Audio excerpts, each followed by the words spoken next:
அவரையும் கர்த்தராகிய இயேசு கிறிஸ்துவின் நாமத்தினாலே நாங்கள் வாழ்த்தி வரவேற்கிறோம். கர்த்தர் தாமே உங்களை ஆசீர்வதிப்பாராக, உங்களை வழி நடத்துவாராக. உங்கள் போக்கியும் வரத்தையும் கர்த்தர் மிக கிருபையாய் நேர்த்தியாய் நடத்தி உங்களுடைய கோணலானைகள் எல்லாம் கர்த்தர் செவியாக்கி கர்த்தர் உங்களை நீதியின் பாதையில் அவர் நடத்த வல்லமுள்ள தேவனாய் இருக்கிறார். ஒரு சத்தமாக ஆமென் சொல்லலாமா? ஆமென், ஹல்லேலூயா. கர்த்தர் நல்லவர். ஆமென் சொல்லுங்க. கர்த்தர் நல்லவர், அவர் நேற்றும் இன்றும் என்றும் மாறாத தேவனாய் இருக்கிறார். ஒரு ஆமென், ஹல்லேலூயா சொல்லுங்க. ஹல்லேலூயா.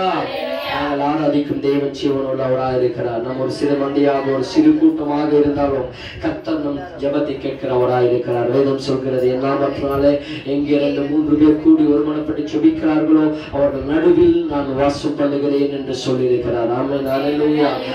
சபை விட்டு சபை ஒன்று கூடி வரும்போது நம்முடைய தேவன் நம் நடுவில் தேவாலயத்தில் தேவன் எழுந்தருள் இருக்கிறார். நம்முடைய எல்லா தேவைகளும் அவர் சந்திக்க வல்லமையுள்ளவராக இருக்கிறார். நாம் தேவனை ஆராதிக்க வந்திருக்கிறோம். ஆமென், ஹல்லேலூயா.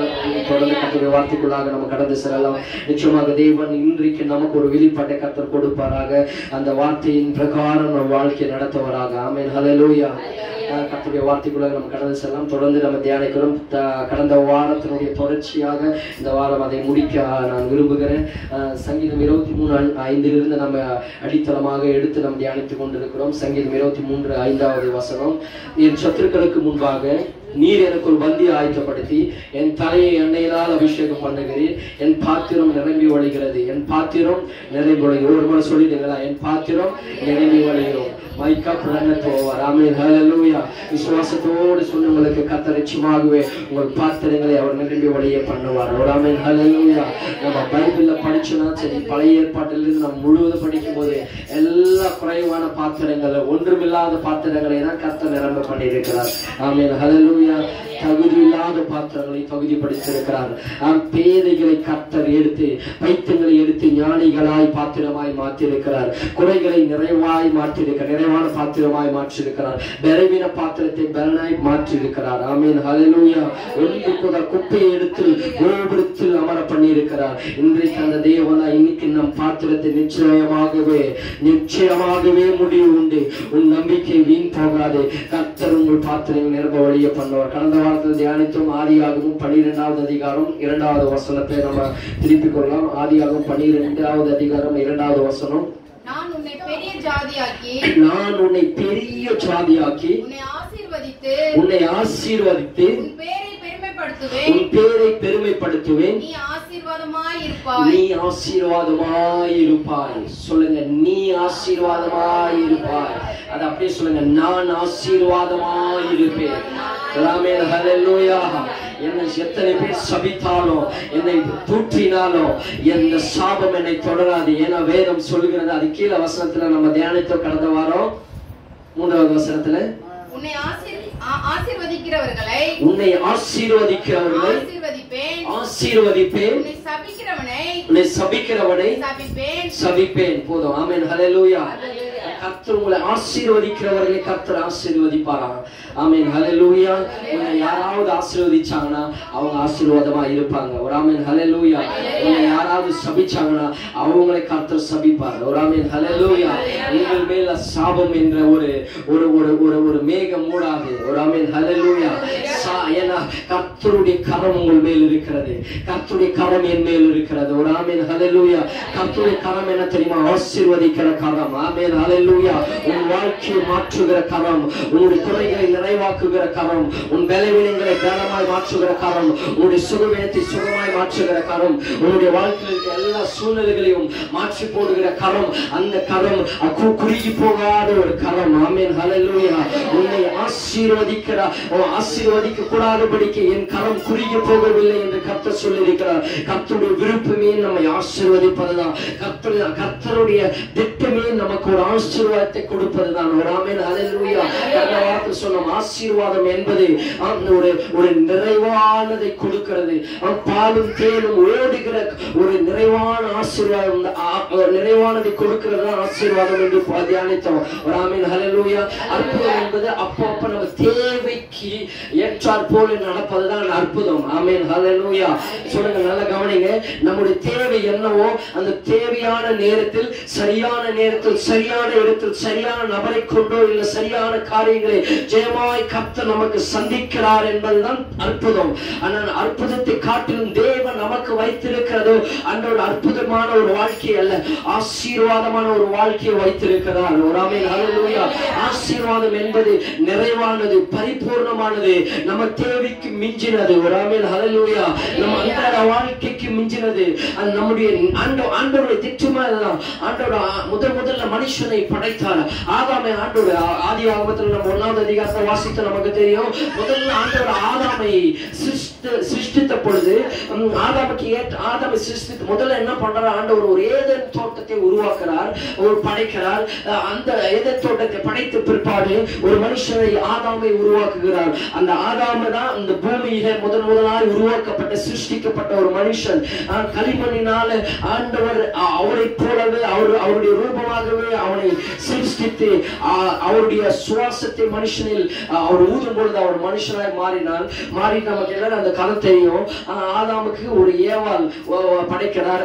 அவருடைய விழா எலும்பை எடுத்து ஒரு ஏவாளை அவனுக்கு ஏற்ற ஒரு துணையை ஆண்டவர் படைக்கிறார். படைத்த பிற்பாடு இந்த 2 பேரும் பூமியில வாழ்வதற்கு அவருடைய ஆகாரத்திற்கும் அவர்கள் உண்ணுவதற்கும் ஆண்டவர் சில காரியங்களை செய்ய வேண்டும்.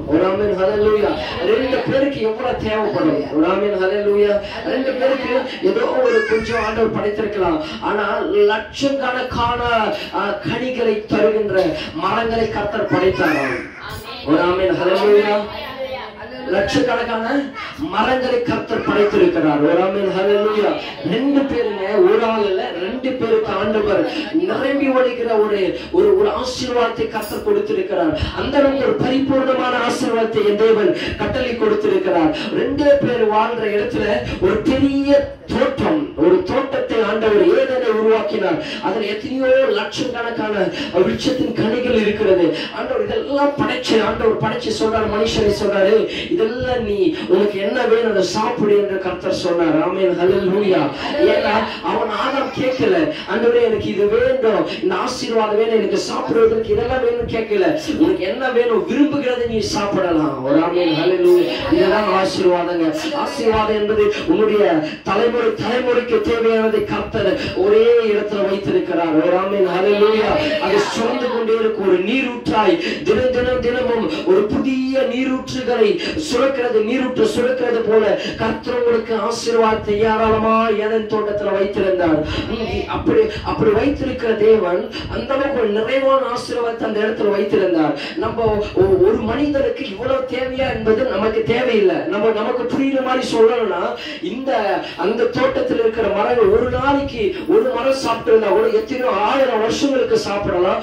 அத்தனை மரங்களை கர்த்தர் வைத்திருந்தார். ஏன்னா அவனுக்கு தேவையான எல்லா பழங்களையும் கனிகளையும் கர்த்தர் அந்த இடத்துல வைத்திருந்தார். அந்த ஒரு குளிர்ச்சியான ஒரு தோட்டமாய் அந்த தோட்டம் இருந்தது. ஆமென் ஹல்லேலூயா. ஏன்னா ஆண்டவர் எதுக்காக அங்க சொல்ல வரனா, முதல்ல ஆண்டவர் பூமியை படைத்த பொழுது ஆண்டவர் முதல்ல ஒரு ஏதேன் தோட்டத்தை படைத்த பிறகு ஒரு மனுஷனை உண்டாக்குறது நோக்கமே அவனுக்கு ஒரு நிறைவான ஆசீர்வாதத்தை கொடுப்பதற்காக தான். அததான் ஆண்டவர் அந்த ஏதேன் தோட்டத்தை மனிதன் பாவத்தினால கீழ்ப்படியாமனால இழந்து போனான். அந்த இழந்து போனதை ஆண்டவர் திரும்பவும் மனிதனுக்கு கொடுப்பதற்காக ஏதேனிலிருந்து ஆண்டவர் துரத்தி விட்டார். ஆனாலும் திரும்ப ஒரு வாய்ப்பை கொடுத்து கர்த்தர் ஒரு கானான் தேசத்தை திரும்ப மனுஷனுக்கு கொடுக்க கர்த்தர் விரும்புகிறார். ஆமென் ஹல்லேலூயா. கானான் என்றால் பாலும் தேனும் ஓடுகிற ஒரு தேசமா. ஆமென் ஹல்லேலூயா. அந்த அளவுக்கு நல்ல ஒரு கண்மலை தேனினால் உன்னை திருப்தியாக்குவேன் என்று கர்த்தர் சொல்லி இருக்கிறார். தேன் அந்த அளவுக்கு பயங்கரமான தேன் அந்த அளவுக்கு இருக்குமா அந்த இடத்துல, அப்படியே பால் சுரந்து கொண்டே இருக்குமா. ஒரு அதான் பாலும் தேனும் ஓடுகிற தேசம் என்று. அப்ப பால் தேனுனா அங்க வந்து கானான்ல தேன் எக்கச்சக்கமா தேன் இருக்கும். பால் என்னன்னா அங்க மாடுகள் நிறைய இருக்கும், அங்க நீரூற்று வெள்ளமாய் ஓடிட்டு இருக்கும், நீரூற்றுகள் ஒரு நதியாக ஓடிட்டு இருக்கும் போது அங்க மாடுகள் நிறைய இருக்கும் போது இந்த தேனு அந்த ஈக்கெல்லாம் போயிட்டு அந்த மாற்றினுடைய அந்த மார்பை கொட்டும் பொழுது அந்த மாற்றிலிருந்து பால்கள் சுரந்து கீழே கொட்டுமா. அந்த கொட்டும் போது அந்த நதியை வந்து ஒரு நீரூற்று ஒரு பாலை போல வெள்ளமாய் ஓடிட்டு இருக்குமா. அதுதான் பாலும் தேனும் ஓடுகிற தேசம் என்று கர்த்தர் சொல்லியிருக்கிறார். அப்ப என்னன்னா நம்முடைய வாழ்க்கை கர்த்தர் ஒரு நிறைவான ஆசீர்வாதத்தை வைத்திருக்கிறார். ஒரு ஆமென் ஹல்லேலூயா. இன்றைக்கு ஏன்னா எகிப்து ஜனங்களை கர்த்தர் அடிமைத்தனமாய் இஸ்ரவேல் ஜனங்கள் அடிமைத்தனமாய் எகிப்தில் 400 வருஷம் வாழ்கிறாங்க. அந்த 400 வருஷம் அவர்கள் அடிமை, உபத்திரவம், வியாக்குலங்கள், போராட்டம், நெருக்கடியில் எல்லாம் சந்தித்த பிறகு கர்த்தர் அவர்களுக்கு என்று ஒரு கானானை ஆண்டவர் ஏற்படுத்துகிறார். இன்றைக்கும் நாம் இந்த வருஷங்களில் அநேக பலவீனங்கள் இல்ல கடந்த வருஷம் முழுவதும் கடந்த மாதம் ஜூன் வரைக்கும் இந்த நம்ம வாழ்க்கையில நிறைய நெருக்கடிகள், போராட்டங்கள், வியாதிகள், தரித்திரங்கள் எல்லாவற்றையும் அனுபவிக்க கூடாதெல்லாம் ஒரு வேலை அனுபவிச்சிருக்கலாம். எதை இழக்க முடியாதோ அதை இழந்திருக்கலாம், சுகத்தை இழந்திருக்கலாம், சமாதானத்தை இழந்திருக்கலாம், பலத்தை இழந்திருக்கலாம், நன்மைகளை இழந்திருக்கலாம், பரிபூரணத்தை இழந்திருக்கலாம், சந்தோஷத்தை இழந்திருக்கலாம். எல்லா விதத்தையும் நம்ம இழந்து விட்டு இன்னைக்கு ஒருவேளை அந்த அடிமைப்பட்ட ஒரு எகிப்து என்ற ஒரு வனாந்திர நிலையில இன்னைக்கு நம்ம வாழ்ந்து கொண்டிருந்தாலும் கர்த்தர் நமக்கு என்று அடுத்த நிலைக்கு கானானுக்கு கர்த்தர் நம்மை கொண்டு போகிறார். ஒரு ஆமென் ஹல்லேலூயா. கானான் என்றால் ஒரு ஆசீர்வாதத்தை காட்டுகிறது. நாம் கடந்த வாரம் சொன்னேன், நீங்கள் விசுவாசிக்கும் போது ஆசீர்வாதத்தை பெற்றுக்கொள்ள முடியும். நீங்க கர்த்தர் எனக்காக யாவையும் செய்து முடிப்பார் என்ற ஒரு விசுவாசம் உனக்குள்ள எனக்குள்ள இருக்குமேயானால் கர்த்தர் நம்மை கானானுக்குள் துரிதமாய் கொண்டு நடத்துவார். ஆமென் ஹல்லேலூயா. அப்ப தேவன் நம்மை ஆசீர்வதித்தார்னா இந்த ஆசீர்வாதத்தை யாராலும் திருப்ப முடியாது. நமக்கே தெரியும், என்னாகமத்துல கடந்த வாரம் சொன்ன நினைக்கிறேன், பிலேயாம் தீர்க்கதரிசி அவன் பாலாக் ராஜாவின் ஏவுதலினால பணக்கூலிக்காக இஸ்ரவேல் ஜனங்களை சபிப்பதற்காக அவன் திட்டம் தீட்டப்படும் பொழுது கர்த்தர் அந்த திட்டத்தை முறியடித்து கர்த்தர் அவன் வாயிலிருந்து ஆசீர்வாதத்தை தான் கட்டளையிடுகிறார். ஆமென் ஹல்லேலூயா. ஏன்னா ஆசீர்வதித்த தேவனுடைய ஆசீர்வாதத்தை என்னால் எப்படி திருப்ப முடியும் என்ற ராஜாவுக்கு உத்தரவு கொடுக்கிற அளவுக்கு கர்த்தர் மாற்றுகிறார் என்றால் இன்னைக்கு ஆண்டவர் உங்கள் மேல் ஒரு ஆசீர்வாதத்தின் ஒரு தட்டை வைத்திருக்கிறார் என்றால் அந்த ஆசீர்வாதத்தை யாராலும் திருப்ப முடியாது. ஒரு ஆமென் ஹல்லேலூயா. உன் மேல சாபத்தை யாராலும் வர்ஷிக்க பண்ண முடியாது. தேவனுடைய ஆசீர்வாதம் உன் மேல இருக்கும், உன் பிள்ளைகள் மேல தேவனுடைய ஆசீர்வாதம் இருக்கும். எந்த சாபங்களோ, எந்த அகோர விபத்தோ, எந்த வித சத்துருடைய சதி திட்டங்களோ இந்த இயேசு கிறிஸ்துவின் வல்லமையுள்ள நாமத்தினால அது முறியடிக்கப்பட்டு போகும். தேவனுடைய ஆசீர்வாதம் ஒரு கூடாரம் உங்கள் மேல் வரும் பொழுது ஆசீர்வாதத்தின் கூடாரமாய் கர்த்தர் அதை மாற்றுவார். இனி சாபம் உங்களை தொடராது, எந்த சாபம் உங்களை தொடர்வதில்லை. கர்த்தர் உங்கள் வாழ்க்கையில நிறைவாய் நடத்துவார். அதை கடந்த வாரத்தில் சொன்னேன், இந்த ஆசீர்வாதத்தை நம்ம பெற்றுக்கொள்ள வேண்டும் என்றால் ஒரு காரியத்தை சொன்னேன். என்ன காரியம் சொன்னேன்? ஆசீர்வாதத்தை நாம் பெற்றுக்கொள்ள வேண்டும் என்றால் ஒரு காரியம் செய்ய வேண்டும் என்று சொன்னேன். நமக்கு நேற்று சாப்பிட்டதே ஞாபகம் இல்லை. கடந்த வாரத்தை அப்புறம் என்னத்துக்கு நமக்கு சர்ச்சைக்கு வரோம், என்ன பண்றோம்? ஆமென் ஹல்லேலூயா. விட வேண்டியதை விட்டாரா இல்ல தூக்கி எறிய வேண்டியதை தூக்கி எறியும் போதுதான் நாம் ஆசீர்வாதத்திற்குள் பிரவேசிக்க முடியும் என்று. ஒரு ஆமென் ஹல்லேலூயா. கடந்த வாரம் தலைப்பு அதை சொன்னோம், தூக்கி எறியுங்கள். நீங்கள் தூக்கி எறிய வேண்டியது தூக்கி எறியணும், இல்ல விட வேண்டியது நீங்கள் விடும் பொழுதுதான் அந்த ஆசீர்வாதத்திற்குள் நம்ம பிரவேசிக்க முடியும். ஆமென் ஹல்லேலூயா. கானானுக்குள் பிரவேசிக்கிறோம். சில காரியங்களை, சில வழிமுறைகளை, நிபந்தனைகளை கர்த்தர் அந்த வனாந்தரத்தில் வைத்தார். அந்த நிபந்தனைக்கு உட்பட்டு தான் இஸ்ரவேல் ஜனங்களை கர்த்தர் கானானுக்குள் கொண்டு சென்றார். ஒரு ஆமென் ஹல்லேலூயா. இன்றைக்கு நாம் விட வேண்டியதை கடந்த வாரம் சொன்னது, தூக்கி எறிய வேண்டிய பாவங்களை, ஆண்டவருக்கு பிரியமில்லாத காரியங்களை, கசப்புகளை, தேவையில்லாத இச்சைகளை, இல்ல தேவையில்லாத அவதூறு வார்த்தைகளை, இல்ல ஆண்டவருக்கு பிரியமில்லாத காரியங்களை, நம்முடைய வாயினால் வருகிற அநேக வார்த்தைகளை நாம் என்ன பண்ண தூக்கி எறிய வேண்டும். ஆமென் ஹல்லேலூயா. ஹல்லேலூயா.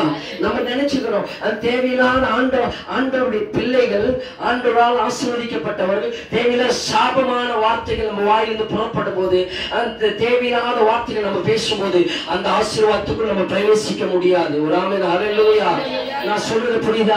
கெட்ட வார்த்தைகள் உங்கள் வாயிலிருந்து ஒருபோதும் புறப்படக்கூடாது என்று தேவன் சொல்லி இருக்கிறார். தேவையில்லாத நம்ம வாழ்க்கையில வார்த்தைகள் ஆண்டவர், நான் கடந்த வாரம் சொன்ன ஆண்டவர் உங்களை பார்த்து கொண்டிருக்கிறார்.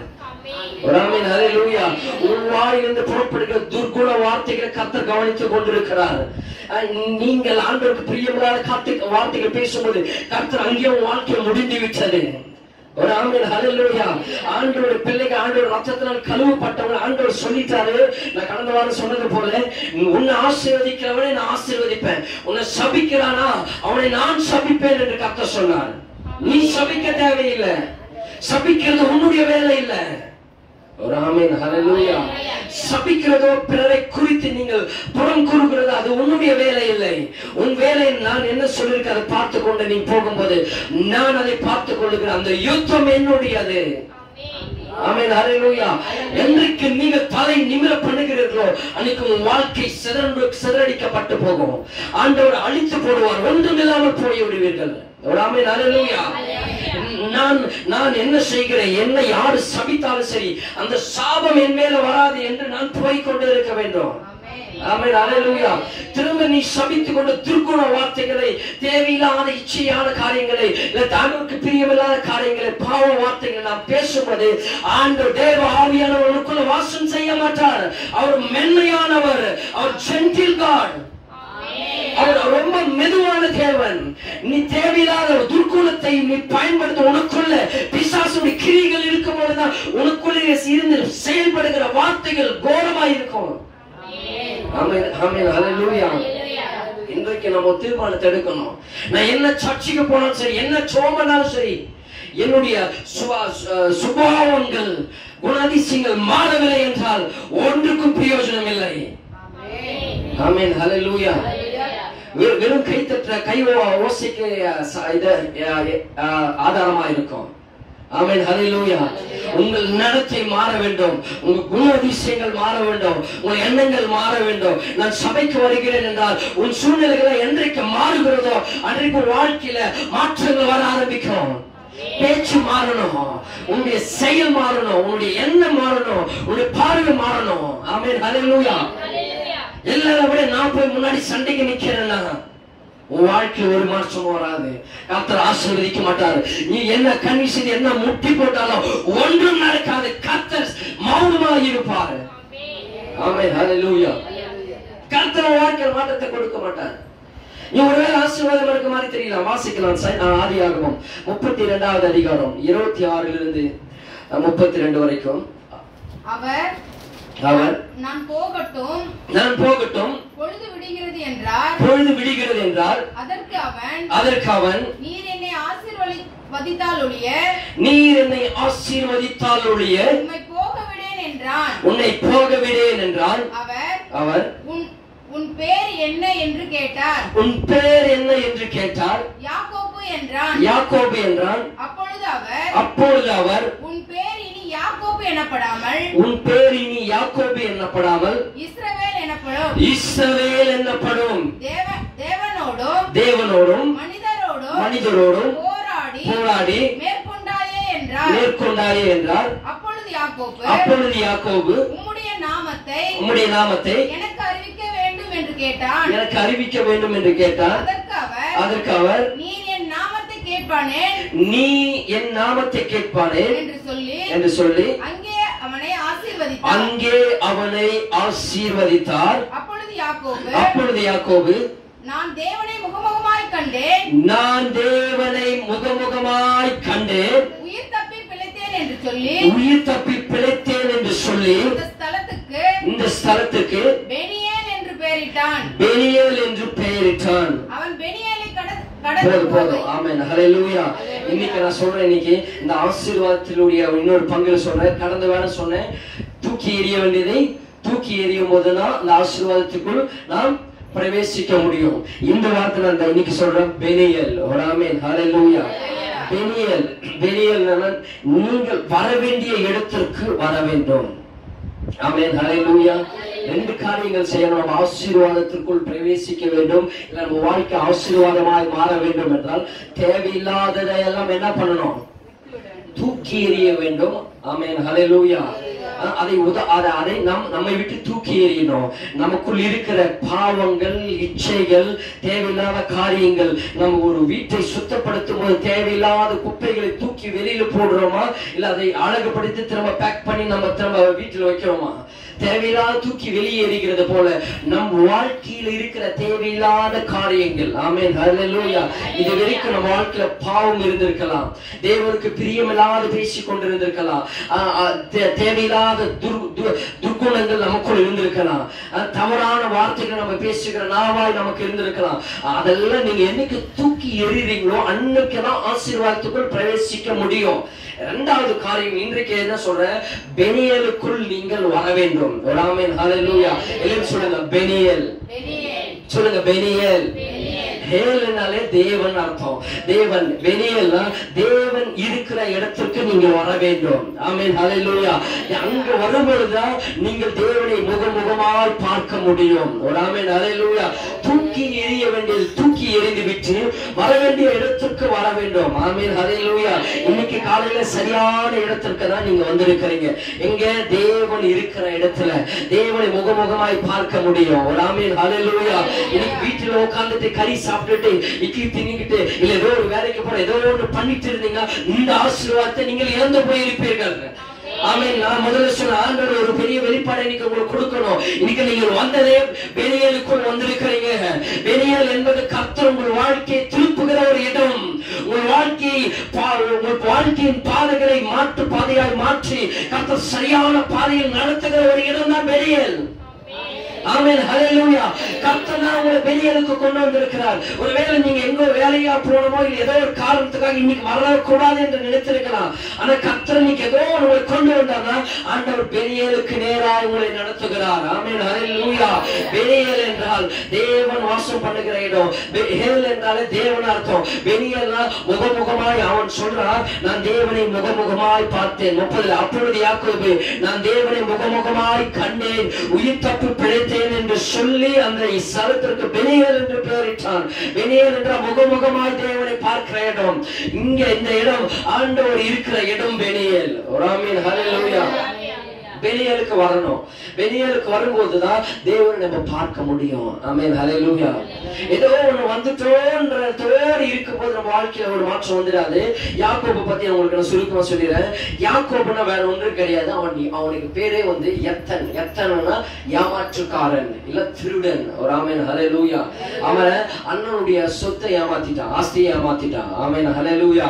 நமக்கு அவன் பிறக்கும் போது அண்ணனுடைய குதிகாலை பிடித்துக் கொண்டு அவன் பிறக்கிறான். ஆமென் ஹல்லேலூயா. ஏசா அண்ணன், இவன் யாக்கோபு தம்பி. ஆனால் பிறக்கும் போது அவன் முந்தி வர வேண்டும் என்று ஏசாவோட குதிகாலை பிடித்துக்கிட்டு 2 குழந்தைகள் பிறக்கிறது ஈசாக்குக்கு. அப்ப குதிகாலை பிடித்துட்டு அவன் முன்னாடி வந்து பிறக்கிறான். ஆமென் ஹல்லேலூயா. இப்படிப்பட்ட ஒரு எண்ணங்களை கொண்டவன் தான் யாக்கோபு. பிறக்கிறதுல இருந்தே அவன் ஏமாற்றுக்காரன், திருடன், கள்ளன். அதனாலதான் அவங்க அப்பா அவருக்கு யாக்கோபுன்னு பேர் வச்சிட்டார். யாக்கோபுன்னா அர்த்தம் திருடன், ஏமாற்றுக்காரன், ஏமாத்துறான். ஆமென் ஹல்லேலூயா. நிறைய அவனுடைய வாழ்க்கை அவ்வளவுதான். அதுக்கடுத்து அப்படியே வாழ்ந்துட்டு இருக்கும்போது ஒரு நாள் என்ன பண்றான், அண்ணனுடைய ஆஸ்தி என்ன பண்றான், ஆசீர்வாதத்தை இவன் ஏமாத்தி இவன் பெற்றுக் கொள்ளுகிறான். ஆமென் ஹல்லேலூயா. ஏசா என்ன பண்றான்னா, அவன் வந்து வனாந்திரத்துல அவன் வேட்டையாடி கொண்டிருக்கிறவன். இவன் வீட்டுல அம்மா கூடயே இருப்பான், ரெபெக்கா கூடயே இருப்பான். இருக்கும்போது ஒரு நாள் என்ன பண்றாருன்னா, அப்பா ஈசாக்கு வயசாயிடுச்சு, கண் பார்வையெல்லாம் மங்கிடுச்சு. அவருக்கு பிரியம் வந்து யார் மேல, அந்த காலத்துல பெரிய பிள்ளை மேலதான் அவங்களுக்கு பிரியமா இருப்பாங்க. விசுவ ஜனங்கள் பெரிய பிள்ளை தான் ஆசீர்வதிப்பாங்க. பெரிய ஆசீர்வாதம், முதல் ஆசீர்வாதம் அவனுக்கு. இவன் என்ன பண்ண, எப்படியாவது அண்ணனுடைய ஆசீர்வாதத்தை நம்ம வாங்கிக்கணும்னு சொல்லிட்டு அப்பா என்ன சொல்றாரு, எனக்கு நல்லா சாப்பிடணும் போல இருக்கிறது, நீ போயிட்டு காட்டுக்கு போயிட்டு வேட்டையாடி ஒரு மானை வேட்டையாடி அதை நல்லா சமைத்து எனக்கு கொண்டு வா, அதை நான் சாப்பிட்டுட்டு திருப்தியா நான் உன்னை ஆசீர்வதிக்கிறேன். என்ன சொல்றாரு, திருப்தியா சாப்பிட்டுட்டு நான் உன்னை ஆசீர்வதிக்கிறேன். ஆண்டவர் நம்ம ஆசீர்வதிக்கணும், அவர் திருப்தியா இருக்கணும். ஆமென் ஹல்லேலூயா. அவர் திருப்தியில நமக்கு பரிபூர்ண ஆசீர்வாதம் தராது. அவரை நம்ம திருப்தியா வைக்கிறோமா? இல்ல. என்னைக்காவது அவர் திருப்தியை பட்டுறோமா? இல்ல. ஆண்டவர் கிட்ட நம்ம நல்லா சுபிக்கிறோமா? இல்ல. ஆண்டவர் உண்மையா தேடி வரோமா? இல்ல. ஆண்டவருக்கு பிரியமில்லாத காரியத்தை செய்யணுமா? இல்ல. என்றைக்காவது ஒரு நாள் ஆண்டவர் திருப்திப்படுத்திருந்தா ஆண்டவர் நம்ம இன்னைக்கு எப்போ ஆசீர்வதிச்சிருப்பாரு. ஆமென் ஹல்லேலூயா. அப்போ இப்படி எல்லாம் நடக்கும்போது இவர் என்ன பண்றாரு, வேட்டையாடுறதுக்காக போறாரு, காட்டுக்கு போறாரு. இந்த சத்தத்தை என்ன பண்ணாரு, அம்மா கேட்டுட்டா. கேட்ட உடனே ஐயோ அவன் பெரிய புள்ள எடுத்துட்டு வந்து வேட்டையாடி எடுத்துட்டு வந்து கொடுத்துட்டு ஆசீர்வாதத்தெல்லாம் வாங்கிடுவானே, சின்ன பிள்ளை என்ன வருது ஒன்று இல்லாம போயிடுவானே, ஊதாரியா போயிடுவானு சொல்லிட்டு உடனே மகனை கூப்பிடுறாரு. மகன் இங்க வா, உங்க அப்பா இந்த மாதிரி சொல்லியிருக்கிறார், நான் ஒண்ணு பண்றேன், நீ போ ஒரு ஆட்டை அடிச்சு பிடிச்சிட்டு வா. அவங்க அப்பா கேட்டது என்ன கேட்டாரு, மான் கறி சமைச்சு கொண்டு வான்னு கேட்டாரு. இவன் என்ன பண்றா, நீ ஆட்டுக்கு அடிச்சு பிடிச்சு, ஆனா காட்டுக்கு போயிட்டு மான் அடித்து வேட்டையாடி கொண்டு வரதுக்கு லேட் ஆகும். உடனே நீ என்ன பண்ண, பக்கத்துல இருக்கிற ஆட்டை அடித்து கொண்டு வா, அதை நான் உனக்கு சமைச்சு தரேன், நீ எடுத்துட்டு போயிட்டு அப்பா கிட்ட கொடுத்த, நீ தான் அண்ணன் சொல்லிட்டு ஆசீர்வாதம் வாங்கி கொள்ளு அம்மா ஐடியா கொடுக்குறான். ஒரு ஆமே நல்ல யாக்கோபு கெட்டதுக்கு காரணம் அங்க அம்மாவும் ஒரு பங்கு. அங்க அம்மா சரியா இருந்தா யாக்கோபு கெட்டிருக்க மாட்டான். ஒரு ஆமே நல்ல இவள் ஐடியா கொடுக்குறான். உடனே யாக்கோபு கேட்கிறான், அவருக்கு தெரியாத மான் கறி எது ஆட்டுக்கறி எது எனக்கு தெரியாதா, அவருக்கு மேல திருமணம் பண்ணனால இருந்து இத்தனை வருஷம் எனக்கு தெரியாது அவருக்கு எப்படி சமைக்கணும்ட்டு, நான் மான் கறி போல சமைச்சு கொடுக்குறேன், அதே சுவையா சமைச்சு கொடுக்குறேன், போ நீ சைலண்டா எடுத்து கொடுத்துட்டு அவர் மான் கறி என்று சாப்பிடுவாரு அப்படின்னு. சரி ஓகே நீ சமைச்சு கொடுக்குற ஓகே. அவர் உள்ள போகும்போது ஒருவேளை என்ன தடவி பார்த்த என்னுடைய வாசனை ஒரு நாள் கண்டுபிடிச்சிட்டாரா, நான் சின்ன பையன் கண்டுபிடிச்சிட்டாரா, ஒருவேளை ஆசீர்வதிக்கிறது மேல சமைச்சிட்டாருன்னா நான் சாபமாயிடுவேன் என்று அவன் கேட்கறான். கேட்கும்போது சொன்னார், அதுக்கு நான் ஐடியா சொல்றேன்னு சொல்லிட்டு நீ என்ன பண்ற, அந்த அண்ணனுக்கு பாத்தீங்கன்னா அந்த ரோமங்கள் ஃபுல்லா ரோமம் தான் ஃபுல்லா இருக்கும் அவனோட உடம்பெல்லாம். ஒரு அந்த தோலை அந்த தோல் ஆட்டு தோல் எடுத்து அவன் போர்த்தி கொண்டு அந்த ஒரு வாசனையோட என்ன பண்றான், உள்ள போறான், சமைச்சு கொடுக்குறாங்க அம்மா, உள்ள எடுத்துட்டு போயிட்டு கூப்பிடுறான், அப்பா அவன் மகன் வந்திருக்கிறேன் அப்படின்னு. யாரு எந்த மகன் அப்படின்னு கேட்கிறாரு. நான் தான் மூத்த மகன் ஏசா வந்திருக்கிறேன். ஏசுவா வந்திருக்கிற, அதுக்குள்ள காட்டுக்கு போயிட்டு வேட்டையாடி மானை சமைத்து கொண்டு வந்துட்டியா, ஆமாப்பா கர்த்தர் கொடுத்தா நான் சமைச்சு கொண்டு வந்துட்டேன் அப்படின்னு சொல்றான். சரி ஓகே, ஆனா நீ ஏசான்னு சொல்ற, ஆனா உங்களுடைய குரல் வந்து யாக்கோபு குரலா இருக்கிறது. யார் குரல், பேரு ஏசான்னு சொல்ற, ஆனா உன் குரல் யாக்கோபு குரலா இருக்கிறது. எல்லாமே மாத்தலாம், குரலை மாத்த முடியல. அவன் சொன்ன இல்லப்பா, நான் அலைந்து திரிந்து காட்டுக்கு போய் வேட்டையாடி கொண்டு வரும்போது என்னுடைய தொண்டை கொஞ்சம் மாறிவிட்டது, கொஞ்சம் தொண்டை பிரச்சனையா இருக்கிறது, அதனாலதான் அப்படி இருக்கிறது. சரி நீ கிட்டவா, அவனை நான் பாக்குறேன், செக் பண்ணி பாக்குறேன்ட்டு பார்க்கும்போது அவன் மோந்து பாக்குறாரு. அவன் வாசனை யார் வாசனை, ஏசா வாசனை இருக்கிறது. கையெல்லாம் தடவி பாக்குறாரு, அந்த ரோமங்கள் ஃபுல்லா இருக்கும்போது இவன் தான் ஏசா பெரிய பையன் சொல்லிட்டு நல்லா ஃபுல்லா சாப்பிட்டு என்ன பண்றாரு, அவனை ஆசீர்வதிக்கிறாரு. எல்லா ஆசீர்வாதத்தையும் அவனுக்கு கொடுக்கிறாரு. கொடுத்துட்டான். ஒரே ஓட்ட என்ன பண்ணா, வெளியில ஓடிட்டான். உடனே அண்ணன் போய் காட்டுக்கு போயிட்டு கஷ்டப்பட்டு அதை வேட்டையாடி மானு பிடிச்சு அவனே சமைச்சு, அம்மாவோட உதவி இல்லாம அவனையே சமைச்சு அவன் கொண்டு வரான். கொண்டு வந்து உள்ள வரும்போது அப்பா அவன் மகன் வந்திருக்கிறேன். எந்த மகன் வந்திருக்கிறான், ஏசதான் வந்திருக்கிறமா, நீ சொன்னபடி நான் வேட்டைக்கு போய் மானை வேட்டையாடி சமைத்து கொண்டு வந்திருக்கிறேன், இதை புசித்து நீங்கள் என்ன ஆசீர்வதியுங்கள் என்று அவன் கேட்கும் பொழுது, என்ன சொல்லுகிறாய், இப்போதானே நீ சமைத்து கொண்டு வந்த, நான் சாப்பிட்டு எல்லா ஆசீர்வாதத்தையும் நான் கொடுத்து விட்டேனே. உடனே அவன் அப்படி கலக்கத்தோடு அப்படியே கத்த ஆரம்பிக்கிறான், இல்ல நான் தான் அவனுடைய பெரிய மகன்.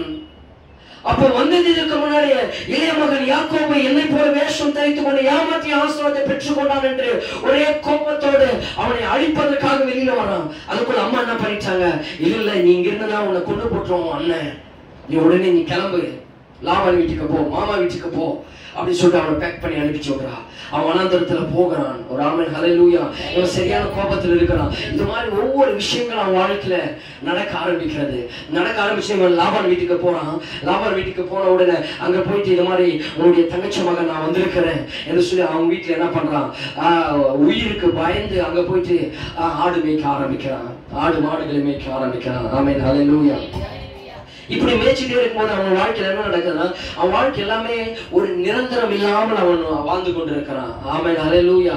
அவன் வாழ்க்கையில கிட்டத்தட்ட பாத்தீங்கன்னா ஒரு 21 வருஷம், ஒரு வருஷம் 2 வருஷம் இல்ல, 21 வருஷம் லாபான் வீட்டுல அவன் வேலை செஞ்சுட்டு இருக்கிறான், வேலைக்காரனா. ஆமென் ஹல்லேலூயா. அங்க நல்ல ஆடுகள் எல்லாம் நல்லா மேய்ச்சி, எல்லாம் புள்ளி ஆடுகள் எல்லாம், ஒவ்வொரு ஆடு 10 குட்டி போடுது. பயங்கரமா அப்படியே விருத்தி ஆகுது, பண்ண விருத்தி ஆகுது, ஆட்ட மந்தைகள் பெருசாகுது. அந்த அளவுக்கு அவனுக்கு அவன் நல்ல ஒரு ஆசீர்வாதம் வந்துட்டே இருக்கிறது. ஆனா அவன் வாழ்க்கையில ஜெபம் என்பதே இல்லை. ஆண்டவரை தேடுகிற ஒரு எண்ணம் அவனுக்கு இல்ல. ஆனா அவன் நல்லா இருக்கிறான். ஒரு ஆமென் ஹல்லேலூயா. நல்லா கவனிக்கணும். அவன் என்ன நடக்குதுன்னா அவள் வாழ்க்கையில பாத்தீங்கன்னா ஆசீர்வாதம்ன்ற ஒரு பங்குல, ஆசீர்வாதம் என்று சொல்ல முடியாது, ஒரு ஐஸ்வர்யம் செல்வம் இருக்கிறது.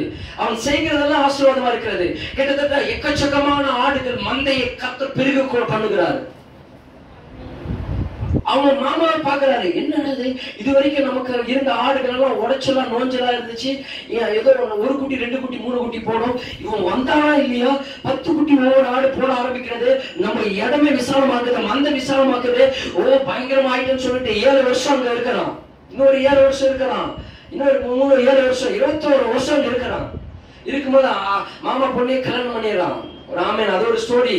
அவன் சொல்ற, எனக்கு உன் பொண்ணை கொடுன்னு கேட்கறான். கேட்கும் போது நீ என்ன பண்றாரு, இவரு அவன் கேட்டது பெரிய பொண்ணை கேட்டாரு, ராக்கேல கேட்டாரு. இவன் லேயால கல்யாணம் பண்ணி கொடுத்துறான். சின்ன பொண்ணை கல்யாணம் சாரி அவன் சின்ன பொண்ணை கேட்கறான், ராக்கேல கேட்கறான். இவன் லேயால கல்யாணம் பண்ணி கொடுத்துறான். லேயால பார்த்தாலே அவனுக்கு பிடிக்காது. அவன் கண்ணு கொஞ்சம் ஒரு 1.5 கண்ணு மாதிரி தெரியும், டோர கண்ணு மாதிரி. அதனால திடீர்னு அவன் காலையில முதல்ல முடிச்சவன எழுந்து பாக்குறான், லேயாரு ஒரே கத்தர மாமா ஏமாத்திரியா நீ அப்படின்ட்டு. இவன் ஏமாத்தக்காரன் தானே, அவனை ஏமாத்தினான். சொன்னா, எனக்கு இல்ல, எனக்கு நீ ராக்கேல கொடுக்குறேன்னு சொல்லிட்டு நீ லேயால கொடுத்துட்டேன்னு சொல்லிட்டு ஒரே போராடுறான். சரி உனக்கு வேணுங்க தானே, அந்த பொண்ணு தர இன்னொரு 7 வருஷம் வேலை செய்ய என்கிட்ட அடிமையானா. 7 வருஷம் நான் கூட உன்னோட 7 வருஷம் செய்யறேன், 14 வருஷம் அவளுக்காக செய்யறான். இப்படி செஞ்சுட்டு என்ன பண்றான், ஆடு மந்தைகள்லாம் பெருகிடுச்சு, பிள்ளைகள் எல்லாம் வந்துட்டாங்க. திறமை என்ன பண்றான், நான் கிளம்பி என் ஊருக்கு போறேன்னு சொல்லிட்டு அவன் கிளம்பி வரான். ஆனா ஜெபம் என்பது அவன் வாழ்க்கையில் இல்ல. ஆண்டவருக்கு அவனுக்கு இல்ல, ஒரு உறவு அவனுக்கு இல்ல. கர்த்தர் அவனோட பேசி இருக்கிறான், அவன் ஆசீர்வதிப்பேன், உன் பேரை பெருமைப்படுத்துவேன் என்று. ஆண்டவர் அவன் வாழ்க்கையை மாற்றணும்னு நினைக்கிறாரு. ஆபிரகாமின் தேவனும் ஈசாக்கின் தேவனும் யாக்கோபின் தேவன் என்ற ஒரு இடத்துக்கு அவனை கொண்டு வரணும்னு நினைக்கிறாரு.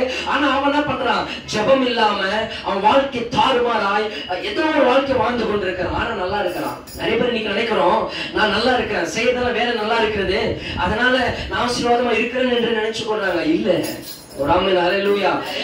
அதுக்கடுத்து என்ன பண்றான், அவன் வனாந்திரத்துக்கு வருகிறான்.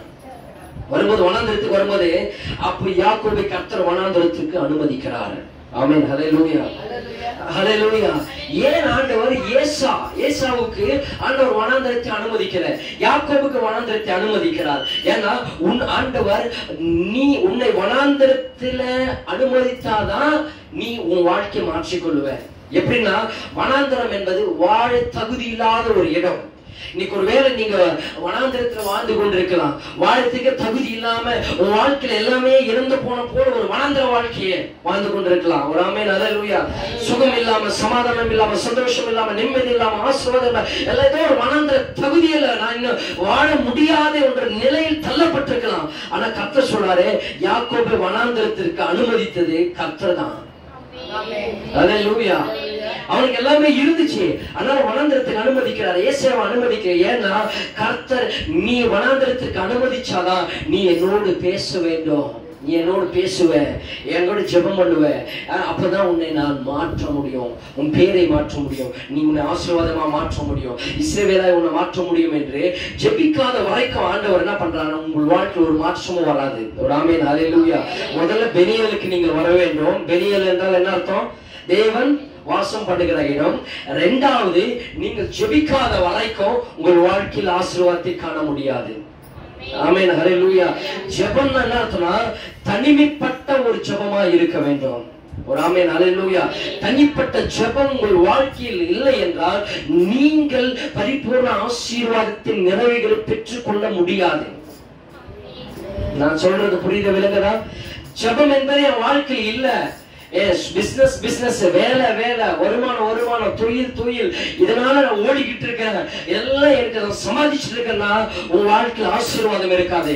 யாக்கோபு போல எல்லாமே இருக்கும், ஆனா ஆசீர்வாதம் இருக்காது. ஒரு நாள் கர்த்தர் வனாந்திரத்தை அனுமதிப்பார் உனக்கு. ஹல்லேலூயா. ஒரு நாள் வேலை ஓடிட்டு இருக்கிறேன், ஏதோ உன் கால் ஸ்டக் ஆயிட்டு 6 மாசம் வீட்டுல உட்கார்ந்து உன் நிலைமை என்ன ஆகும்? ஹல்லேலூயா. புதிய ஏற்பாடுல அப்படின்னா சொன்னா, எவ்வளவு நெல் குயில்களை விவசாயம் செய்து, பயிர்களை செய்து, அறுவடை செய்து நான் அடக்கி வைத்திருக்க ரூம்ல ஆத்துமாவே பார், எவ்வளவு உனக்காக சேர்த்து வைத்திருக்கிறேன் பொக்கிஷங்களை, இதெல்லாம் சாப்பிட்டு திருப்தியாயிரு அப்படின்னு அவன் சொல்லும் போது திடீர்னு ஆண்டோட சத்தம் வருது, இந்த ராத்திரியில உன் உயிர் உங்ககிட்ட இருந்து எடுத்துட்டா என்ன பண்ணுவ? ஒரு ஆமென் ஹல்லேலூயா. என்ன ஒரு சத்தம் வருது? இந்த ராத்திரி இந்த ஆத்மாவில் இந்த உயிர் எடுபட்டு விட்டால் இந்த சம்பாதிச்சு வைத்திருக்கிறதெல்லாம் என்ன ஆகும்? நீ ஓடி ஓடி சம்பாதிச்சாலும் ஓடி ஓடி உழைத்தாலும் கர்த்தருடைய கிருபையும் ஆசீர்வாதம் உனக்கு இல்லை என்றால் அது ஒரு நாள் ஒன்றுமில்லாமல் போய்விடும். அது நிர்மூலமாயிடும். ஆமென் ஹல்லேலூயா. நீ கர்த்தரை தேடும் பொழுது அப்பொழுதுதான் உனக்கு பரிபூர்ண கர்த்தருடைய ஆசீர்வாதமே ஐஸ்வர்யத்தை கொண்டு வரும். அதனோட வேதனையை அவர் கூட்ட மாட்டார். முதலாவது தேவனுடைய ராஜ்யத்தையும் அவருடைய நீதியையும் தேடுங்கள், அப்பொழுது இவைகள் எல்லாம் உங்களுக்கு கூட கொடுக்கப்படும். ஆண்டவருக்காக எதை வேண்டுமானாலும் நான் இழக்க தயாரா இருக்கிறேன். ஆண்டவருக்காக எதை வேணாலும் நான் இழப்பேன். எதற்காக ஆண்டவரை இழக்க மாட்டேன் என்ற ஒரு தீர்மானத்தை எத்தனை பேர் எடுக்க முடியும் உங்களால? நீங்க ஜெபிக்காத வரைக்கும் உங்க வாழ்க்கையில் ஆசீர்வாத மாற்றம் வராது. ஆமென் ஹல்லேலூயா. சொல்லுங்க ஹல்லேலூயா. உங்கள் திட்டத்தை கர்த்தர் மாற்றணும். உங்கள் திட்டத்தை மாற்றணும். ஏன்னா ஆண்டவருடைய திட்டம் என்ன தெரியுமா? அவனை யாக்கோபை இஸ்ரவேலாய் மாற்றணும். இன்னைக்கு உலகத்தில் இருக்கிற இஸ்ரவேல் தேசம் தான் அவன் பேர்ல இருக்கிறது. ஒரு திருடன், ஒரு ஏமாத்துக்காரன், ஆண்டவருக்கே பிரியமில்லாத தூரமா இருந்தவனை ஆண்டவர் இஸ்ரவேலாய் மாற்றும் போது இன்னைக்கு உலகத்தில் இருக்கிற ஒரு பெரிய தேசம் இஸ்ரேல் தேசம் இன்றைக்கும் இருக்கிறது. இன்றைக்கும் கர்த்தர் ஆசீர்வதிக்கப்பட்ட தேசமா மாற்றி இருக்கிறான்னா அவன் அந்த சத்தத்திற்கு செவி கொடுத்தான். அந்த வனாந்திரத்தில் ஆண்டவர் அனுமதிச்சார். நிறைய பேர் வனாந்திரத்தை அனுமதிக்கும் போது என்ன நினைக்கிறோம்? ஏன் கஷ்டம் இவ்வளோ, ஏன் இவ்வளவு போராட்டம், ஏன் இவ்வளவு நெருக்கடி? ஆண்டவர் என்னை கஷ்டப்படுத்திட்டாரு, நான் இனிமேல் சர்ச்சுக்கு போக மாட்டேன், இனிமேல் ஜெபம் பண்ண மாட்டேன், இனிமேல் கோயிலுக்கு போக மாட்டேன். என்ன ஜெபம் பண்ணி என்ன கஷ்டம்? நீ என்னத்தை ஜெபம் பண்ணி கிழிச்சிட்டோம்? நம்ம தேவைன்னா ஜெபம் பண்றோம், தேவைன்னா போய் உட்காந்துப்போம். ஒரு ஆமென் ஹல்லேலூயா. வயிற்று வலினா போய் ஜெபம் பண்ணுவோம். நல்ல சந்தோஷமா இருந்தா என்ன பண்ணுவோம்? நல்லா கால் டிவி பார்த்து தூங்குவோம்.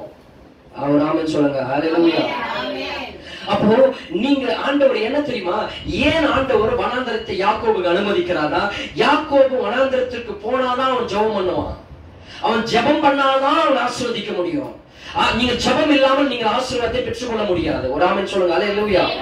அப்போ நீங்க ஜெபிக்காத வரைக்கும் நீங்க ஆசீர்வாதத்தை பெற்றுக்கொள்ள முடியாது. உனக்காக எத்தனை பேர் ஜெபித்தாலும் நீங்க ஜெபிக்காத வரைக்கும் வாழ்க்கை ஆசீர்வாதத்தை பெற்றுக்கொள்ள முடியாது. ஆமென் ஹல்லேலூயா.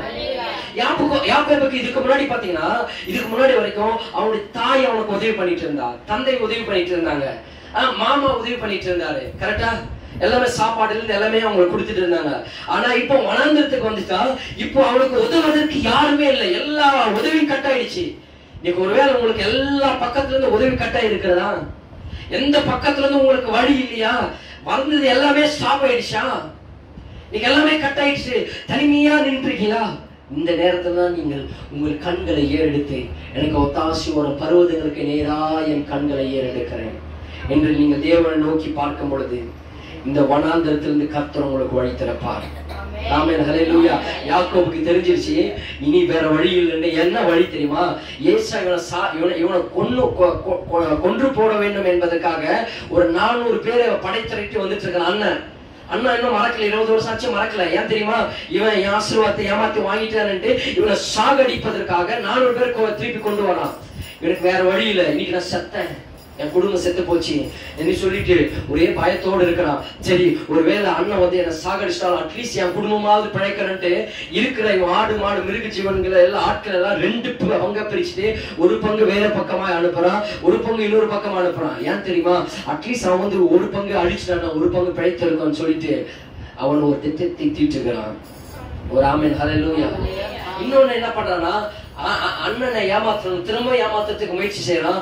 இவனுக்கு இருக்கிற ஆடு மாடுகள் எல்லாம் கொஞ்சம் அவனுக்கு வெகுமதியாய், எப்படி சொல்றது, அவனுக்கு இலவசமாய் கொடுக்கறதுக்காக, அண்ணா உன்னை நான் நேசிக்கிறேன், இதெல்லாம் நீ வாங்கிக்கோ, நீ வாங்கி சந்தோஷமா இருக்கிற சொத்துல உனக்கு கொஞ்சம் கொடுக்குறேன்னு சொல்லிட்டு என்ன பண்றான்? ஆட்களை அனுப்பி முன்னாடி அனுப்புறான், போயிட்டு அண்ணன் கிட்ட இதெல்லாம் கொடுங்கன்னு சொல்லிட்டு. இவன் பாதி தொலைவுக்கு போயிட்டு திரும்பி வராங்க, அதை கொடுக்கல. ஏன்னா அவன் 400 பேர் படையோடு வந்துட்டு இருக்கிறான், நம்ம அழிய போறோம் அப்படின்னு சொல்லிட்டு. நிறைய நேரத்துல நம்ம என்ன பண்றோம்? இவன் அண்ணன்கிட்ட எப்படியாவது சொத்து கொடுத்துட்டு ஏமாத்திடலாம்னு நினைச்சான். ஆனா அது நடக்கல. நிறைய பேர் நம்மளும் நினைக்கலாம், ஏதாவது ஆண்டவருக்கு காணிக்கை கொடுத்துட்டு சோமன்னா ஆண்டவர் ஜபத்தை கேட்டுருவாரு, இல்ல நமக்கு ஏதாவது காணிக்கை போட்டா தசம வாக்கு கொடுத்தா ஆண்டவர் என் ஜபத்தை கேட்டுருவாரு. நிறைய நேரத்தில் நம்ம நினைக்கிறோம், ஆனா அதெல்லாம் நடக்காது. ஒரு ஆமென் ஹல்லேலூயா. நிறைய நேரத்தில் நம்ம என்ன முயற்சி பண்ணணும் அதெல்லாம் பண்றோம், இவன் என்னென்ன முயற்சி பண்ண எல்லாம் முயற்சி பண்ணிட்டு ஃபெயிலியர் ஆயிட்டு கடைசியா குடும்பத்தை ஒரு பக்கம் அனுப்பிச்சுனா இந்த பக்கம் ஒரு பக்கம் அனுப்பிச்சுட்டு தனிமையில வனாந்திரத்தில் நின்று அங்கு ஜெபிக்க ஆரம்பிக்கிறான். ஒரு ஆமென் ஹல்லேலூயா. ஜெபிக்க ஆரம்பிக்கும் போதுதான் ஆண்டவர் அந்த இடத்துலதான் நம்ம இந்த வாசித்தோம் 32வது அதிகாரத்துல 26ல அவர் நான் போகட்டும் பொழுது விடுகிறது என்றான். நைட்டெல்லாம் ஜெபம் பண்ண ஆரம்பிக்கிறான். ஹல்லேலூயா சொல்லுங்க ஹல்லேலூயா. ஒரு கைகள் தட்டி ஆண்டவருக்கு நன்றி சொல்லலாம். அவன் பிறந்ததிலிருந்தே ஜெபம் பண்ணாத ஆளு, ஆண்டவரோடு உருவாடாத ஆளு, ஆண்டவரோடு பேசாத ஆளு எங்க ஜெபிக்க ஆரம்பிக்கிறான் தெரியுமா? வனாந்திரத்துல. இன்னைக்கு ஏன் ஆண்டவர் உங்களுக்கு அநேகருக்கு வனாந்திரத்தை அனுமதிச்சிருக்கிறார்னா நீ தேவனோடு பேசணும், தேவனோடு உறவாடணும், உன் பேரை கர்த்தர் மாற்றணும், உன் எல்லைகளை விசாலமாக்கணும், உன் எல்லைகளை பெரிதாக்கணும், நீ ஆசீர்வதிக்கப்படணும், நீ ஆசீர்வாதமா இருக்கணும். எனக்கு கர்த்தர் சொன்ன நீ ஆசீர்வாதமா இருப்பாய் என்று சொன்னார். எப்ப ஆசீர்வாதமா இருப்பா? நீ தனிமையில் ஜெபிக்கும் பொழுது, தேவனை முகமுகமாய் பார்க்கும் பொழுதுதான் உனக்கு ஆசீர்வாதம் உண்டாகும். அவன் ஆண்டவருடைய காலை கெட்டியா பிடிச்சுதான் போயிட்டு ஹல்லேலூயா. ஆண்டவரே உன்னை விட்டா எனக்கு வேற கதி இல்லை, வேற வழி இல்லைன்ட்டு ஆண்டவர் காலை கெட்டியே பிடிச்சுட்டாங்க. ஆண்டவர் கரெக்டா அவங்ககிட்ட வந்து மாட்டிட்டாரு. எனக்கு ஆண்டவர் சொல்றாரு பொழுது விடியுது விடுறா, நான் போட்டோம் யாராவது பார்க்க போறாங்க அப்படின்னு ஆண்டவர் சொல்றாரு. அப்ப அவன் சொல்றான் நீர் என்னை ஆசீர்வதித்தால் ஒழிய நான் உம்மை விடுகிறதில்லை என்றான். அதுக்கடுத்து அவன் கேட்கிற உன் பேர் என்னன்னு கேட்கிறாரு. அவன் யாக்கோபன்றான். யாக்கோபனா நான் ஏமாத்துக்காரன் அப்படின்னு உடனே ஆண்டவர் சொன்னாரு. அப்பொழுது அவர் உன் பேர் இனி யாக்கோபு என்னப்படாமல் இஸ்ரேல் என்னப்படும் என்றார். இஸ்ரேல் என்ற அர்த்தம் ஆசீர்வதிக்கப்பட்டவன் என்ற அர்த்தம். ஒரு ஆமென் ஹல்லேலூயா சொல்லுங்க ஹல்லேலூயா. நீ தேவனோடு மனிதரோடு போராடி மேற்கொண்டாய் என்று சொல்லி அவனுக்கு இஸ்ரேல் என்ற பெயரை கர்த்தர் வைத்து அவனை ஆசீர்வதித்தார். ஒரு ஆமென் ஹல்லேலூயா. இன்னைக்கு நான் சொல்றேன், நீங்கள் உங்கள் பேர் மாறணுமா, உங்கள் வாழ்க்கை மாறணுமா, உங்க சூழ்நிலைகள் மாறணுமா, உங்களுடைய எதிர்காலம் மாறணுமா, நீங்கள் செய்ய வேண்டிய காரியம் பெனியலுக்கு வர வேண்டும். ஒரு ஆமென் ஹல்லேலூயா. பெனியலுக்கு வராத வரைக்கும் வாழ்க்கையில மாற்றம் வராது. பெனியல் என்றால் அர்த்தம் தேவனை முகமுகமா பார்க்கணும். ஏதோ கடமைக்காக வந்து ஜெபம் பண்றேன், சோத்திரம் 5 நிமிஷம் ஜெபம் பண்ணிட்டு வீட்டுல உட்கார்ந்து ஜெபம் பண்ணிட்டு இல்ல, தனிமையில உட்கார்ந்து தேவனை முகமுகமாய் பார்க்கிற வரைக்கும் அவருடைய பாதத்தை பற்றி கொண்டு ஆண்டவரே என்னுடைய பிரச்சனை, என்னுடைய கஷ்டங்கள், என்னுடைய கண்ணீர்கள், என்னுடைய அவலங்கள், ஏளனங்கள், அவமானங்கள், என் கண் பிரச்சனைகள், என் தோல்விகள், என் வியாதி, என் வறுமைகள் எல்லாம் நீங்கள் மாற்றினால் ஒழிய உண்மை விடுகிறதே ஆண்டவரே என்னுடைய பாதத்தை நீங்கள் பற்றி கொள்ளும் போது, உண்மையாய் பற்றி கொள்ளும் போது கர்த்தர் முகமுகமாய் கர்த்தர் உங்களுக்கு தரிசனத்தை கொடுப்பார். ஒரு ஆமென் சொல்லுங்க ஹல்லேலூயா. ஆண்டவர் தரிசனத்தை கொடுக்கிற தேவன். அவர் கேட்க உண்மையாய் தேடுகிற யாருக்கும் அவர் சம்பூர்ணமாக இருக்கிறார். ஹல்லேலூயா. யாரெல்லாம் உண்மையா அவரை தேடுகிறவர்களுக்கு அவர் சமீபமாய் இருக்கிறார். நீங்க உண்மையாய் தேவனை தேடும் போது அந்த வனாந்திர வாழ்க்கையில இப்ப நீங்கள் ஓடிக்கொண்டிருக்கிற அந்த வனாந்திர வாழ்க்கையில, தனிமையின் வாழ்க்கையில, உபத்திர வாழ்க்கையில, போராட்டத்தின் வாழ்க்கையில நீங்கள் தனிமையாய் ஆண்டவர் சமூகத்துல அவரை பார்த்து நீங்கள் ஆண்டவரே என்னை ஆசீர்வதியுங்க, என் பிள்ளைகளை ஆசீர்வதியுங்க, என் குடும்பத்தை ஆசீர்வதியுங்க, என் வேலையை ஆசீர்வதியுங்க, என் ஊழியத்தை ஆசீர்வதிங்க, நான் செய்கிற தொழிலை ஆசீர்வதிங்க, நீங்க ஆசீர்வதித்தால் வழி உண்மை விடுகிறது என்று நீங்கள் கர்த்தருடைய சமூகத்தை பற்றி கொள்ளுங்க. எந்த மனுஷனை நம்பி நம்பி வாழ்க்கை சீரடிக்கப்பட்டதோ, வாழ்க்கை சிதறடிக்கப்பட்டதோ, வாழ்க்கை சின்னபின்னமானதோ எல்லாவற்றையும் விட்டுட்டு கடைசியாவது தேவனை தேடிய சமூகத்தில் வருகிறவர்களை கர்த்தர் புறமே தள்ளுகிறதில்லை. உன் ஜெபத்திற்கு பதில் வரும். ஆண்டவர் பெத்தேலா அந்த இடத்தை மாற்றுவார். தேவ தூதர்கள் ஏறுகிறதுமா இறங்குகிறதுமா அந்த இடத்தை மாற்றுவார். ஒரு ஆமென் ஹல்லேலூயா. நான் ஒரு பாவியா இருக்கிறேன், என் ஜெபத்தை கர்த்தர் கேட்பார் என்று நீங்க யோசிக்க தேவையில்லை. யாக்கோபோடு நம்ம பாவிகள் கிடையாது. அவன் பிறந்ததிலிருந்தே ஏமாத்திட்டு இருந்தான், ஆண்டவர் பக்கமே திரும்பல. ஹல்லேலூயா. மழைக்கு அந்த பக்கம் ஒதுங்கலன்ற மாதிரி மழைக்கு அந்த பக்கம் ஒதுங்காத வரைக்கும் அவன் கிட்டத்தட்ட 21 வருஷம் மாமா வீட்டுல இருக்கிறான். இங்க பிறந்ததுல இருந்து இங்க இருந்தான். ஒரு மாசம் அவனுக்கு வரல. அவன் ஆண்டவரை தேடவே இல்லை. அவன் வாழ்க்கை ஏதோ ஓடிச்சு இருந்தது. அன்பானவர்கள் கர்த்தர் உங்களோடு பேசிக் கொண்டிருக்கிறார். உண்மையாய் ஆண்டவரை தேடுங்க. கடமைக்காக, ஏதோ ஆதாயத்துக்காக, ஏதோ தேவைக்காக ஆண்டவரை தேடாதீங்க. ஆண்டவர் சமூகத்துல இந்த யாக்கோபு போல ராம் முழுவதும் அவன் போராடினான். ஆண்டவருக்கு ஒரே ஒரு நைட் அவன் வாழ்க்கை தலைகீழாக மாறினதுங்க. ஹல்லேலூயா. அதுக்கடுத்து நமக்கு எல்லாருக்கும் தெரியுது, அண்ணன் ஜெபம் பண்ணிட்டு போறான், திரும்பி அண்ணன் எதிர்க்கு வந்து சமரசமாகறான். இவன் கொடுக்கிற வெகுமதிலாம் எது வேணாடா, நான் உன் அண்ணன்டா, நான் உன்னை ஏற்றுக்கொள்றேன்னு ஏற்றுக்கொள்றான். சொல்லுங்க ஹல்லேலூயா. ஒன்றுமே இல்லாம அவன் என்ன பணத்தை கொடுத்து வாங்க முடியாததை ஜெபத்தை கொடுத்து வாங்கி கொண்டான். இன்னைக்கு நான் சொல்ற வாழ்க்கையில் எது மாற்றம் ஏற்படையோ, இன்னைக்கு நீங்க தேவ சமூகத்தில் காத்திருக்கும் போது, வெளியருக்கு வந்து நீங்க தேவனோடு கூட இடைப்படும் போது நீங்கள் ஆசீர்வாதமாய் மாறுவீர்கள். இன்னைக்கு ஒரே ஒரு வார்த்தை தீர்க்க தரிசனமாய் சொல்லி முடிக்கிறேன். ஒரே ஒரு நைட் உன் வாழ்க்கையை கர்த்தர் மாற்ற முடியும். ஹல்லேலூயா. என் கடன் பிரச்சனை இருக்குது, கிட்டத்தட்ட 20-30 வருஷம் ஆனாலும் என் கடன் பிரச்சனை மாறாது. என் சரீரத்தில் இருக்கிற வியாதி கிட்டத்தட்ட எத்தனை வருஷம் ஆனாலும் அது மாறாது, அப்படியே நான் சாக வேண்டியதான். இல்லை, என் பிரச்சனைகள் மாறாது, என்னோட போராட்டம் மாறாது, என் வாழ்க்கை மாறாது என்று நீங்க நினைத்துக் கொண்டிருக்கலாம். ஒரே ஒரு இரவு கர்த்தருடைய சமூகத்தில் காத்திருக்கும் போது அந்த இரவே உன் வாழ்க்கை கர்த்தர் மாற்றுவார். ஒரே ஒரு இரவு உன் வாழ்க்கை தலைகளாய் மாறும். உன் பிள்ளைகளை மாற்றுவார், உன் குடும்பத்தை மாற்றுவார், உன் வேலையை மாற்றுவார், உன் ஊழியத்தை மாற்றுவார், உன் எதிர்காலத்தை கர்த்தர் மாற்றுவார், உன் பேரை மாற்றுவார். உன்னை வனாந்திரத்திற்கு அந்த வனாந்திர வாழ்க்கை கர்த்தர் செழிப்புள்ள தேசமாய் கர்த்தர் மாற்றுவார். எத்தனை பேர் விசுவாசிக்கிறீங்க? 1 வருஷம் இல்லைங்க, 6 வருஷம் இல்ல, 10 வருஷம் போராடிய வாழ்க்கையில மாற்றம் இல்லை. இன்னைக்கு ஆண்டவர் ஒரு இரவு, ஒரே இரவு வாழ்க்கை மாறும். நான் விசுவாசிக்கிறேன். இன்றைக்கு இரவே நீங்க கர்த்தர் சமூகத்துல காத்திருப்பீர்கள். இந்த இரவு 12 மணிக்குள்ளாய் உன் வாழ்க்கை மாறும். உன் பிள்ளைகளை கர்த்தர் மாற்றுவார், உன் குடும்பங்களை மாற்றுவார், உன்னுடைய பிள்ளை எதிர்காலத்தை மாற்றுவார். நீங்க ஜெபிக்கிற ஜெபத்திற்கு கர்த்தர் பதிலை கொண்டு வருவார். உன் மனாந்திரம் செழிப்பாய் மாறும். உன் மனாந்திரத்தை கர்த்தர் வாழ்வையிலேயால் மாற்றுவார். உன்னுடைய வியாதியை கர்த்தரிலிருந்து நீக்குவார். உன் கடன் பிரச்சனையை மாற்றுவார். நான் சொன்ன ஒரே வார்த்தையாய் இந்த இரவையே கர்த்தர் வாழ்க்கையை மாற்ற முடியும். யாக்கோபுக்கு ஒரு இரவு, யாக்கோபுக்கு ஒரே இரவு, உனக்கு கர்த்தர் ஒரு இரவு வைத்திருக்கிறார். அந்த இரவு முழுவதும் நீ கர்த்தர் சமூகத்தில் காத்திருப்பீர்களானால் உன் வாழ்க்கையை கர்த்தர் மாற்றுவார். உன் எல்லைகளை விசாலமாக்குவார். உன்னுடைய பிள்ளைகளை ஆசீர்வதிப்பார். உன்னை பேரும் புகழ்ச்சியாய் நிறுத்துவார். உன்னை ஆசீர்வதித்து நீ ஆசீர்வாதமாய் இருப்பார். ஹல்லேலூயா. என்னோடு கூட இந்த வார்த்தையை எடுத்துக்கொள்ளுங்களா? ஆவியானவர் பேசிக் கொண்டிருக்கிறார். யாக்கோபு போல ஒரு நைட் கர்த்தர் சமூகத்தில் காத்துருங்க. ஒரு தீர்மானத்தை எடுங்க. அது இன்னைக்கு நைட் எடுக்கிறீங்களோ இல்லை என்னைக்கு நைட்டு, ஒரு நைட் முழுவதும் ஜெபம் பண்ணுங்க. ஆமென். ஹல்லேலூயா. ஒரு நைட் முழுவதும் உட்கார்ந்து ஆண்டவர் சமூகத்தில் ஜெபம் பண்ணுங்க. கர்த்தர் ஒரு பெரிய மாற்றத்தை கொண்டு வருவார். நான் விசுவாசிக்கிறேன். ஆவியானவர் பேசிக் கொண்டிருக்கிறார். ஹல்லேலூயா. ஒருவேளை கர்த்தருக்கு சித்தமானால் நீங்க எல்லாம் ஓகே சொன்னீங்கன்னா ஒரு நைட்ல உட்காந்து நீங்க ஜெபம் பண்ணலாம். நைட் முழுவதும் யாரெல்லாம் ஓகே சொல்றீங்க? என்னைக்கு ஒரு நாள் நைட்டு முழுவதும் இங்க உட்காந்துட்டு நைட்டு ஒரு 8-9 மணிக்கு எல்லாம் முடிச்சுட்டு உட்காந்து விடிய விடிய ஒரு 5 மணி வரைக்கும் ஆண்டவர் விடாமல் கூடி ஜெபம் பண்ணி ஆண்டவர் யாக்கோபை பெயர் மாற்றினது போல உங்கள் பெயர் மாற்றப்படும். உங்கள் சரித்திரத்தை கர்த்தர் மாற்றுவார். ஒரு பவர்ஃபுல் ஒரு அனாயிட்டிங் இறங்கி வரும். ஒரு ஆமென். ஹல்லேலூயா. ஒரே நான் விசுவாசிக்கிறேன். இது வரைக்கும் நீ கடந்து வந்த அந்த வனாந்திர வாழ்க்கை கர்த்தர் ஒரே இரவுல ஒரு நைட்ல கர்த்தர் வாழ்க்கை மாற்றுவார். ஹல்லேலூயா.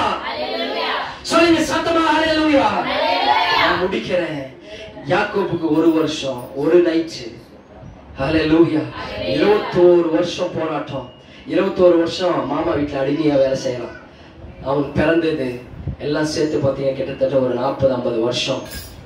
அவன் வாழ்க்கையில நடக்காதது ஒரு இரவு நடந்தது. ஆமென். ஹல்லேலூயா. ஒரு இரவு கர்த்தரோடு போராடினா அவன் போராடுறது என்ன பெரிய விஷயம் தெரியுமா? அவன் வந்த இடம் பெனியேல். ஆமென். ஹல்லேலூயா. சொல்லுங்க. அவன் வந்த இடம் பெனியேல். சாதாரண ரோட்ல போய் அவன் போராடல.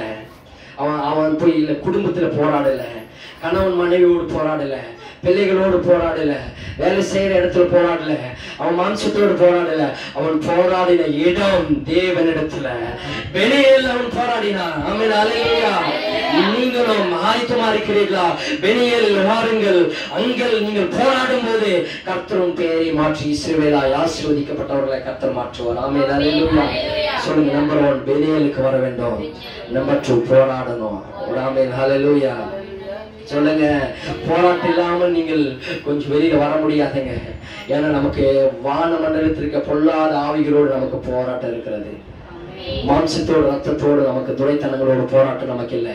பொல்லாத மண்டலம் இருக்கிற ஆவிகளோடு போராட்டம் நமக்கு உண்டு. நீங்கள் என்ன பண்ணணும்? முதல்ல பெனியேலுக்கு வர வேண்டும். நம்பர் 2 போராடணும். சொல்லுங்க பக்கத்துல, போராடணும். போராடினாதாங்க நீங்க ஆசீர்வாதமா இருப்பீங்க. போராட்டம் இல்லாம சும்மா நேரா வந்து உட்காந்து ரொட்டி சப்பாத்தி சாப்பிட்டுட்டு இல்ல சும்மா சோத்துற 2 நிமிஷம் ஜோமன்ட்டு போயிட்டீங்கன்னா உன் வாழ்க்கையில மாற்றம் வராது. ஆமென், ஹல்லேலூயா. 3வது மாற்றம் வரும். முதல்ல பெனியேல், 2வது போராட்டம், 3வது மாற்றம். இஸ்ரவேலாய் மாறுவீர்கள், ஆசீர்வதிக்கப்பட்டவர்களாய் மாறுவீர்கள். உன் வியாதி, உன் பலவீனங்கள், உன் குறைவீனங்கள், உன் தொல்லை, கஷ்டங்கள், சாபம் எல்லாம் மாறணுமா? ஒரு நைட் கர்த்தருக்குள் காத்திருங்க. ஒரு ஆமென், ஹல்லேலூயா. ஒருத்தருக்கு ஆயத்தமா இருக்கிறீங்க. ஒரு ஆமென், ஹல்லேலூயா. நான் பெனியேலுக்கு போக போகிறேன், நான் போராட போகிறேன். ஆண்டவர் சொன்னார், நீ மனிதரோடும் தேவனோடும் போராடினாய். ஹல்லேலூயா. மனிதரோடு நம்ம போராடணும். போராட்டம் என்ன தெரியுமா? உன் மனுஷன் மாம்சம் சொல்லும், இந்த வியாதி முடியாது, ஆற்றவே முடியாதுன்னு சொல்லிட்டாங்க. நீ எப்படி போராட போற? முடியாது. மனசு சொல்லும், மாம்சம் சொல்லும், பிசாசு சொல்லும். ஹல்லேலூயா. என்ன கேட்க கூடாது, போராடணும். போ அப்பால போய் சாத்தானே. ஹல்லேலூயா. உண்மை என்ன சூழ்நிலை சொல்லும், இவ்வளவு பிரச்சனை, இவ்வளவு போராட்டம் உன்னால முடியாது, மீண்டும் வர முடியாதுன்னு சொல்லும். நீ மாம்சத்தோடு போராடணும். அப்புறம் ஆண்டவரே சொல்லுவாரு, ஆண்டவரே அமைதியா இருந்தாலும் நீ அவரை விடக்கூடாது. மனிதனோட தேவனோடு போராடினா இன்றைக்கு ஒரு இரவு வாழ்க்கையை மாற்றம். ஒரு ஆமென், ஹல்லேலூயா. சொல்ல ஒரே ஒரு ரேம வார்த்தையை சொல்றேன், ஒரே இரவு வாழ்க்கையை மாற்றம். உன் பிசினஸ் மாறும், உன் எதிர்காலம் மாறும், உன் பிள்ளைகள் மாறுவார்கள், உன் கணவன் மாறுவான், உன் மனைவி மாறுவாங்க, உன் ஊழியம் மாறும், உன்னுடைய தொழில் மாறும், உன்னுடைய எல்லா வித காரியம், படிப்பு மாறும், உன் எண்ணங்கள், தினங்கள் எல்லாமே கர்த்தர் மாற்ற. ஒரு இரவு கர்த்தர் அற்புதம் செய்வார். எழுந்து நின்று ஜெபம் பண்ணி முடிக்கலாம். நாம் பெனியேலுக்கு வர வேண்டும், அங்கே போராட வேண்டும். அங்கே கர்த்தர் இஸ்ரவேலாய் நம்மை மாற்றுவார். ஆமென், ஹல்லேலூயா. பெனியேலுக்கு நான் வர போகிறேன், அங்கே நான் போராட போகிறேன். ஒரு ஆமென், ஹல்லேலூயா. இன்னைக்கு நான் பெனியேலுக்கு வந்திருக்கிறேன். இங்க தேவனோடு 2 நிமிஷம் போராட போறேன். என் வாழ்க்கையை கர்த்தர் மாற்ற போகிறார். ஒரு ஆமென், ஹல்லேலூயா. எல்லாம் கண்களை மூடி ஜெபம் பண்ணலாமா?